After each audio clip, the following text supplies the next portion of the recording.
Order! Order! You are an incorrigible delinquent at times.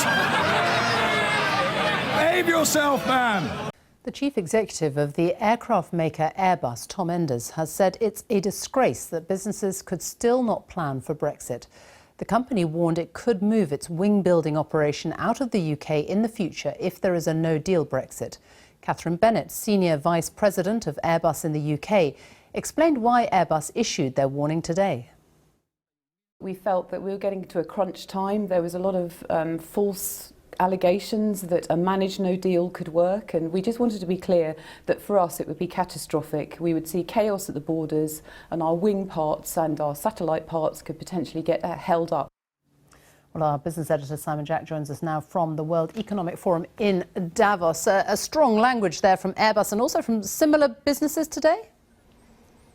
Yeah, Airbus, Sophie, have always been one of the loudest voices in the chorus of warnings about the damage that a no-deal Brexit could do to its company and indeed the rest of the UK economy. And today the outgoing, and I think that's important, the outgoing Chief Executive Tom Enders cranked up the rhetoric with those words like disgrace and the madness of Brexit. And here in the UK, as you heard there, Catherine Bennett saying that Number 10 in fact urged them to make clear the damage that that could do. And in fact, a business minister, Richard Harrington, said that he was glad that Airbus had come out and spoken like this and almost dared the Prime Minister to sack him by saying if he wasn't the right man for the job, so be it, but he thought this was an important message to get across. The question is, will this have any effect? Senior government sources tell me that Theresa May has had a light bulb moment about the impact that no-deal Brexit could have on manufacturers. Liam Fox has been saying everyone's getting too complacent about the no-deal not happening. But I have to tell you that the business leaders and the political ones gathered here do think that leaving without a deal is getting less and less likely. Simon Jack in Switzerland, thank you. The head of the Trades Union Congress, Francis O'Grady, has told the Prime Minister to stop playing to the bad boys at the back of the class over Brexit and start listening.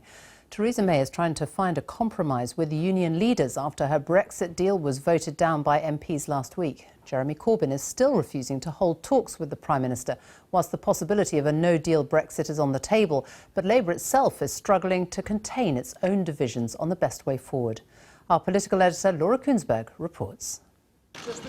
Look who's come to tea. What will you be saying to the Prime Minister, Mr McCluskey? Len McCluskey, union leader, who's never even met the Tory Theresa May before. But since her deal went down, Number 10 badly needs help. Don't hold your breath. I mean, I'm not full of optimism, but is this just a PR stunt for you, for the media, and for you to say that you've consulted with trade union officials, or is this a genuine attempt to see if we can talk about issues that matter to us? When does Labour have to compromise? For me, it's really about the Prime Minister. She needs to take an initiative, demonstrating she's serious and opening up proper discussions. Number 10's trying to show the unions, MPs and you they mean business. A new promise tonight of more protection for new parents at work has emerged. They hope that'll show the government's mind as well as the door is open. But the Prime Minister, frankly, has to stop playing to the bad boys at the back of the class. He has a job on his hands, though, to keep Labour in step on Brexit. A tiny number of Jeremy Corbyn's MPs already back the Prime Minister's deal. A few more say privately they might in the end. But right now, while leaving without a deal is still a possibility, Jeremy Corbyn won't even talk to the Prime Minister about it. What we're calling for is the government to take no deal off the table, negotiate seriously with other parties and with the European Union in order to move in the direction of an agreement which gives us, the customs union, the market access and protection of rights. Can I ask you some questions about Brexit? No. Even though they haven't got the numbers to make it happen, Let's go and ask the bakers. plenty of Labour MPs and members are on the street trying to push for another referendum. Can I just quickly ask you about Brexit? Wes Streeting's the MP for Ilford North, where the majority voted to leave. And I voted to come out. I don't care what anyone said, that's how I feel. And if there's another referendum, you'd vote leave again? Yes, but I hope there isn't, because why should we? Yeah. Do you vote twice for you to get in? I'd like another referendum. Please. And how did you vote in the last one? I voted out. Oh, you voted to leave? I voted to leave, honestly, yes. And what would you do now if there was another vote? Honestly, I'd vote to stay in. I would rather put my job at risk by opposing Brexit than vote to put my constituents' jobs at risk by supporting it. Ask different parts of Labour in different parts of the country what to do about Brexit, and there are different answers. They're not split from top to bottom like the Tories, but both our main parties struggle to stick to a single script. Laura Kunsberg, BBC News.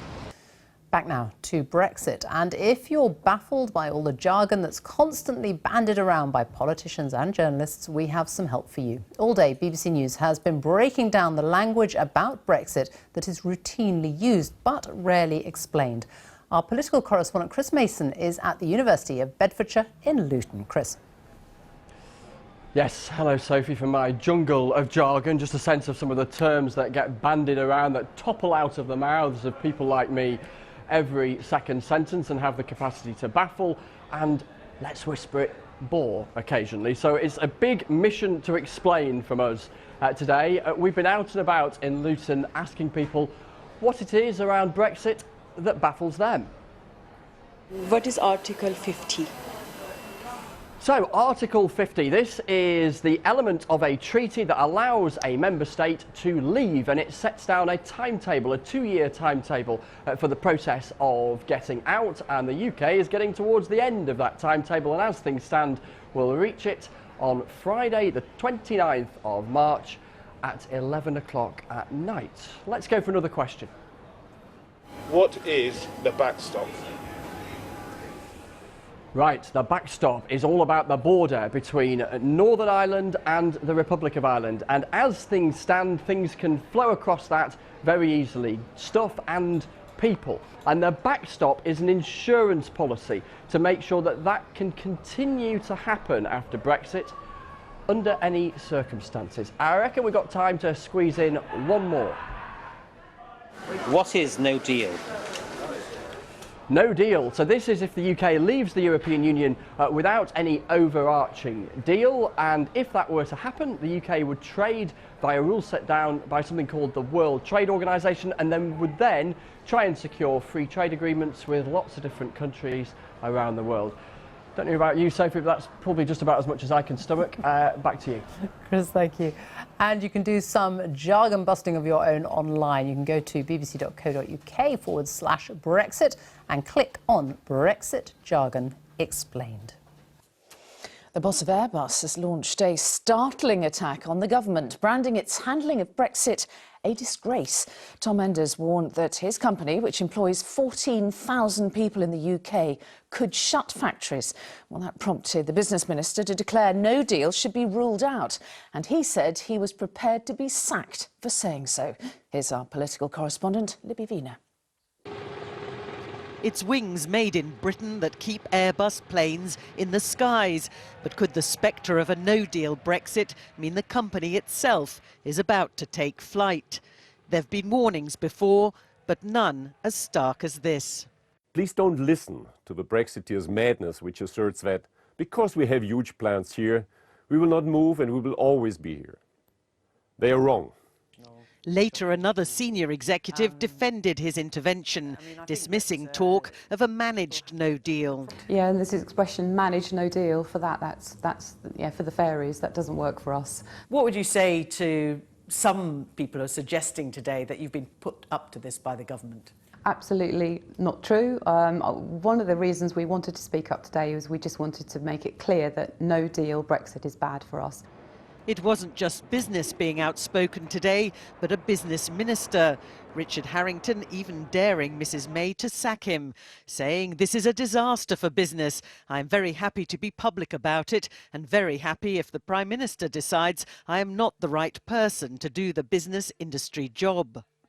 His message was echoed by union leaders invited to Number 10 for talks, among them Len McCluskey, who said it was time to take no deal off the table. The meeting was probably 2.5 years too late, but better late than never, and it gave me an opportunity to re-emphasise what many people have said, that a no-deal Brexit would be a disaster for the manufacturing sector. The government's answer, back our deal. And it seems ridiculous to me that they're complaining about no deal, and yet at the same time they're opposing a deal. It's like complaining about the rain. We offer them an umbrella and they reject the umbrella. It's absolute madness. For this company at least, compromise in Parliament can't come soon enough. Libby Vina, ITV News, Westminster. British business leaders at the World Economic Forum in Davos have repeated those Brexit warnings. The boss of Barclays even suggested to ITV News that those who thought no deal would be OK had been smoking something funny. Well, our business editor Joel Hills is in Davos. So, Joel, businesses now being increasingly openly critical, aren't they? Yeah, I mean, Airbus has lost patience, clearly, with the chaos in Westminster, and it isn't alone. Most businesses, Mary, think that no-deal Brexit in 9 weeks' time would be something of a disaster, but they're starting to worry that it might actually happen. The Chancellor, Philip Hammond, was here in Davos today to try and offer some sort of reassurance that the government actually knows what it is doing. He had a private meeting with business leaders, and he told them that not leaving the EU would be a betrayal of the referendum result. So too, though, he said, would no deal be, because no deal would mean that the economy and our prosperity was damaged. The problem, though, is that he refused to rule no deal out. So, of course, everybody wants to avoid that scenario. There are still politicians who tell the British people no deal won't be a big deal. I think, well, frankly, I think they're smoking illegal substances personally.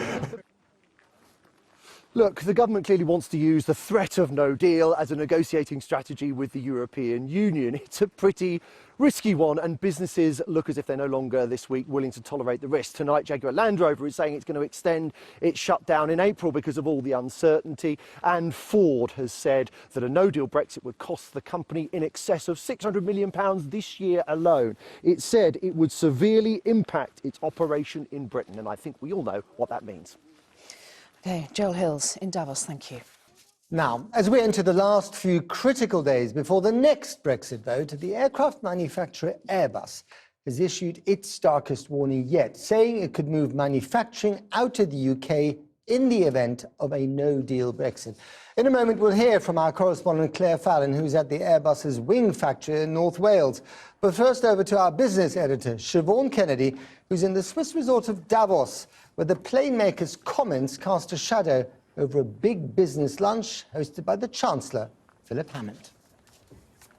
Well, this was an extraordinarily timed intervention from the Chief Executive of Airbus, Tom Enders, today, just as the Chancellor was due to speak at a lunch featuring the who's who of the business world. Up pops Mr. Enders in his office in a professionally shot video, staring down the barrel of the lens with a message that had something of a public service broadcast feel to it, saying that he would not think twice about moving some of his businesses out of the country in the event of a no deal. Now, there was some controversy too as to whether or not the government knew this was coming and whether or not they'd even encouraged it as a way of highlighting that Theresa May's deal was the best option. Now, that's something that both Number 10 and the Treasury deny. But I did ask Greg Clark, the business secretary today at that lunch, what he thought about the Airbus news. And he said he wasn't surprised at all. Read into that what you will. Here's how the day panned out today. The Davos elite are fond of their helicopters, but it was one of Britain's biggest plane makers that brought the Chancellor, Philip Hammond, down to earth with a thud today. Just hours before he addressed an audience of British chief executives. Chancellor, how damaging are the Airbus comments? One boss who chose not to travel was determined his message would. Brexit is threatening to destroy a century of development based on education, research and human capital. Please don't listen to the Brexiteers' madness, which asserts that because we have huge plants here, we will not move and we will always be here. They are wrong. Aerospace is a long-term business, and we could be forced to redirect future investments in the event of a no-deal Brexit. And make no mistakes, there are plenty of countries out there who would love to build the wings for Airbus aircraft. It is a disgrace that more than 2 years after the result of the 2016 referendum, businesses are still unable to to plan properly for the future. It was that bombshell that was the chatter of the chief executives gathering to hear Philip Hammond's Brexit update and hoping the Chancellor would finally rule out a no deal. Unsurprisingly, he didn't mention the plane maker's threat, but the no deal warning from Airbus hung heavy in the air. This is all about the priority that needs to be placed on jobs and the economy. And you are hearing Airbus today talking about what they may have to do with the entire wing-making business that employs thousands of people in this country. That's the kind of cost you're talking about. The lunch with the business leaders here in Davos has just wrapped up. The majority of them came here hoping that the Chancellor would remove the threat of a no deal. And while he told them that I feel your frustration and I have to say I share it, he said, he also told them that the best way forward, the only way forward, was for the Prime Minister to get a negotiated settlement. So many of them have left here feeling as frustrated as when they came. What worries us is when senior ministers or senior politicians stand up and try and pretend that no deal is a viable option for the British economy, or suggest that it's only a little bit of turbulence. I mean, people say that are living in a fact-free fantasy world. As we just saw, we have the highest numbers in employment in the last few years, record numbers in employment, low unemployment.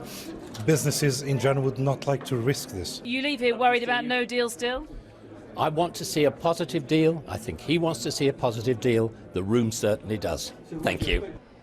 This year's Davos debut done, Mr Hammond took off, anxious to get to his next meeting, this one with Angela Merkel's right-hand man, Peter Altmaier, who told me when I met him earlier that he would back Britain getting an extension to Article 50 to delay the UK's departure from the EU, even if there wasn't a new plan in place. If Theresa May, backed by the British Parliament, would ask for such an extension, we should seriously consider it. Without having a plan first? We have an unprecedented situation and we have a common interest in avoiding a hard Brexit, and therefore I believe such a move would deserve a positive reaction.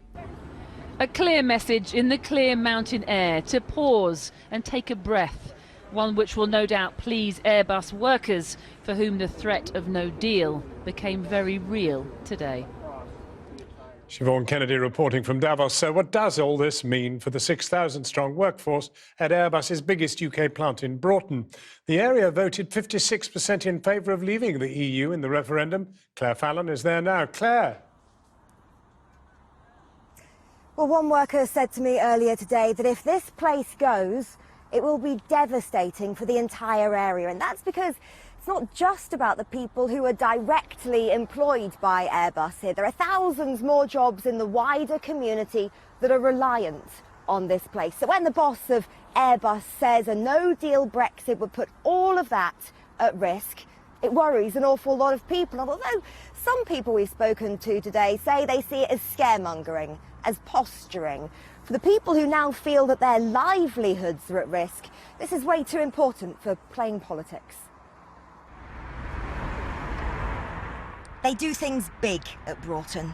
These workers make the wings for the world's biggest passenger plane. And with the afternoon shift change, the dash to the cars tells you how many work here. You don't want to get stuck at the back at home time.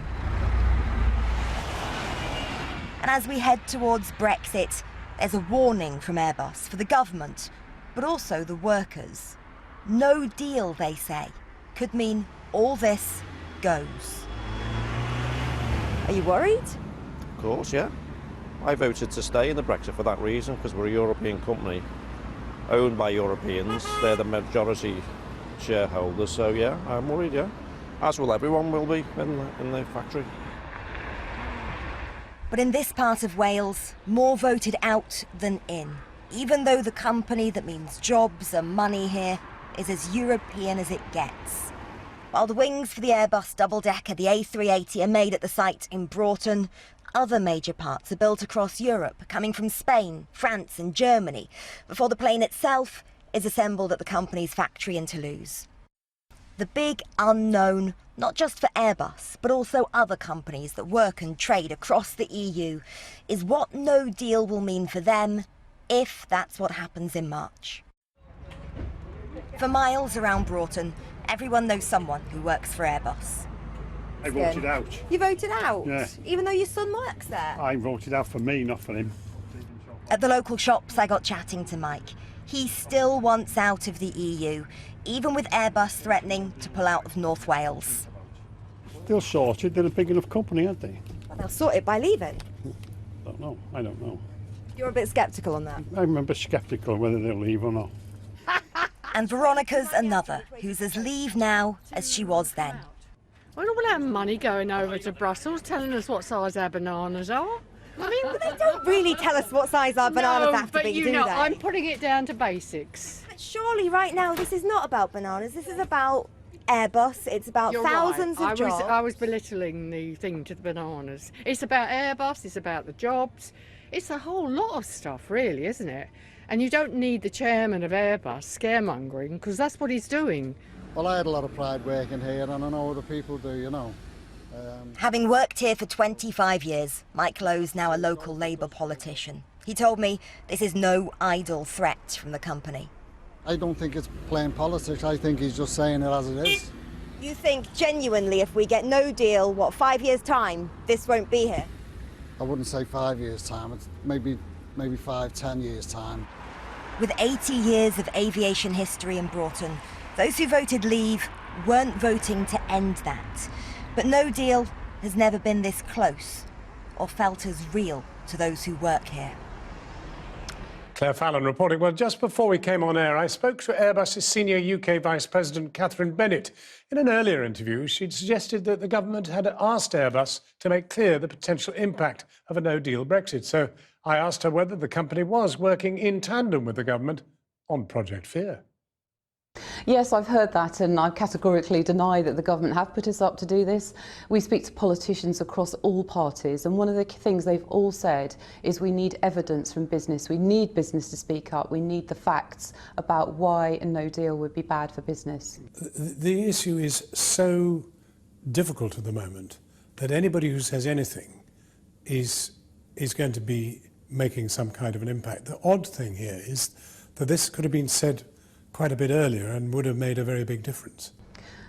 Back in July, we published a big risk assessment. I've spoken at several parliamentary events. With greatest respect, though you're a vice president, to actually have the chief executive coming out and actually reading on autocue on television, a very carefully and probably the most strongly worded industry statement on Brexit that anyone's made this week. Yeah, he's a strong-minded individual. We're a big business. We feel we need to speak up. So stakeholders, our shareholders, the business, our customers know the potential risks of no deal. We think it's so important that we felt we had to put out strong statements. What role does his strong-mindedness make? That makes you suggest perhaps he went rogue. Oh, he certainly did not. It's a big company decision in terms of these important messages, and we felt we had a responsibility to put the facts on the table. And is the message really about future investment, or is it that things could happen very quickly? We're a very long-term business, so investment decisions are taken over a long period of time.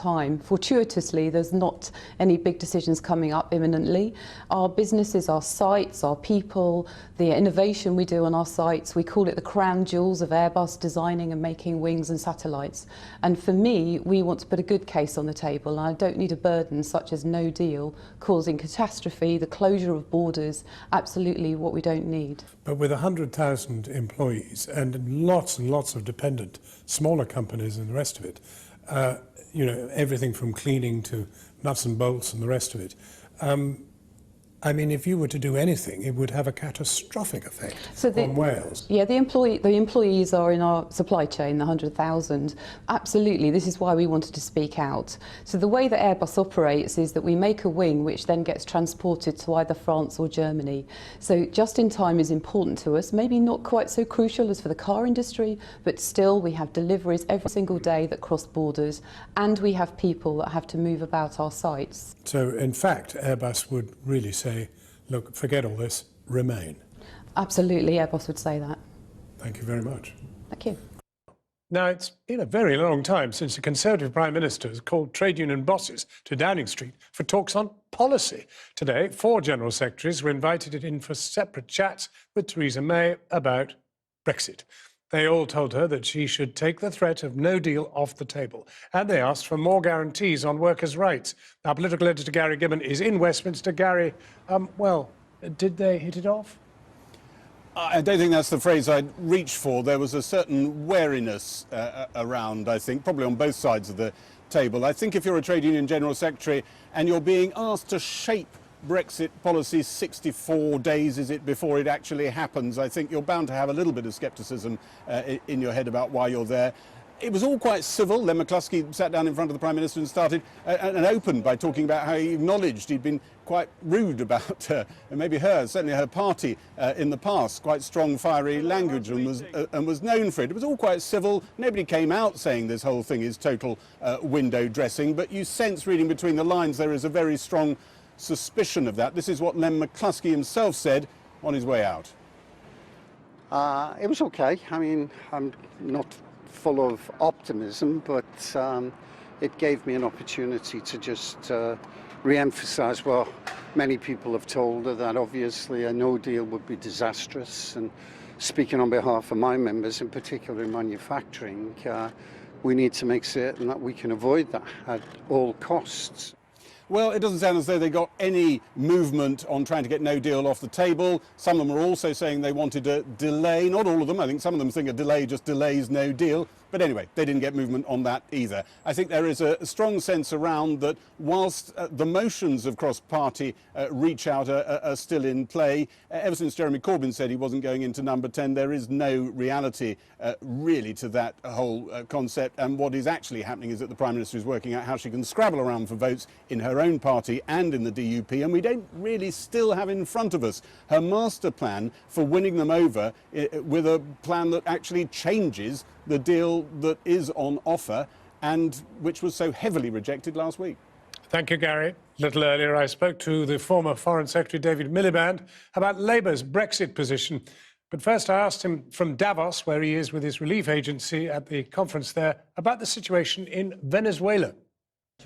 Yeah, we've got a team, an IRC team in Cuqueta on the border of Venezuela and Colombia. They've been there for the last few months, and it's about 40,000 people a day are crossing the bridge. There's a meltdown in Venezuela, and in a way that's a symptom of a broader issue that has hung over this conference. As you say, it's a conference mainly of economic titans, corporate chieftains, and there are people like me who are representing the NGO sector, and we are arguing that at a time when governments are in retreat from their responsibilities, sometimes literally not even turning up here, but more importantly, not tackling the big global problems like the refugee crisis, it's incumbent on NGOs and on the corporate sector to step up and try to show the way to tackle some of the big global problems that are part of an interconnected world and at the moment are not being dealt with in a way that promotes equality or stability. You won't need me to tell you that, of course, here the fixation is Brexit, and the fixation is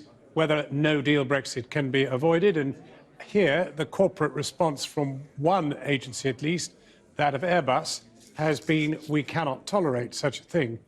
Do you believe that Labour is actually working hard enough to avoid a no-deal? I actually think, in respect of no deal, I think Labour's been pretty clear that it doesn't want a no-deal Brexit. I don't think you can accuse it of being half-hearted about that.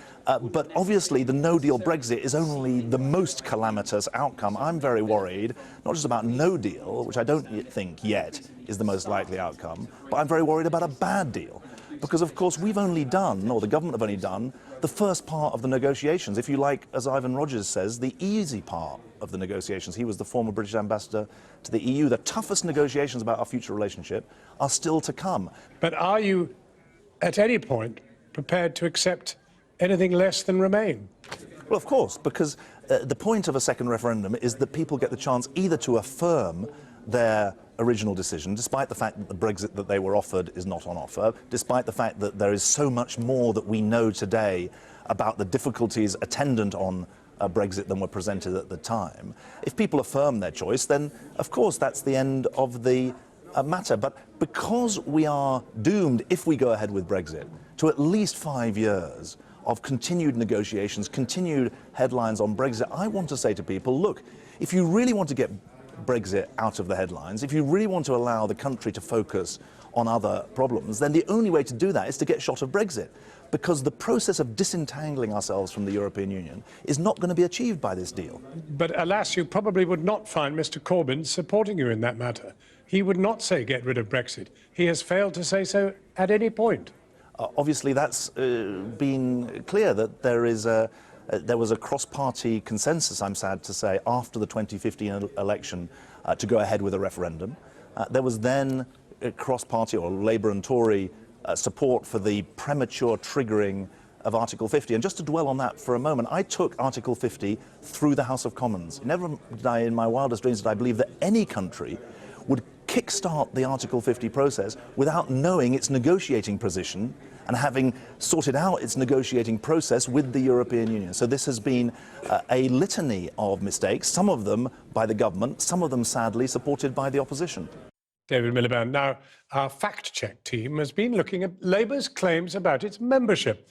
The party likes to say it's one of the biggest in Europe, and senior figures reacted angrily this week when reports suggested it had lost 100,000 members over its Brexit stance. Labour said the story was a fabrication, but they haven't said what the real number is. Fact-check has found that Labour includes people on its membership roll, even if they haven't been paying fees for a significant amount of time.